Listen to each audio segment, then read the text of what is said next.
పువ్వులెన్ను విచ్చినట్టుగా చెలి నవ్వగానే నచ్చినావులే. చుక్కలెన్ను పుట్టినట్టుగా ప్రియా చూసుకోర పట్టి తూగిని. కవ్వాలీల కన్నులతోనే జవానీల జాబులు రాసే జగడం ఒకటి సాగిందోయమ్మో. అజంతాల ప్రాసలు వేసి వసంతాల ఆశలు రేపి లలిత కవిత నీకే మాలగా.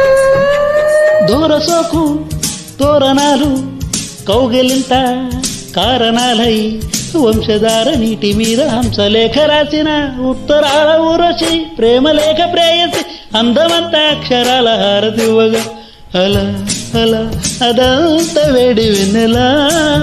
నిజానికి ఇదంతా ఒట్టు నీ దయ.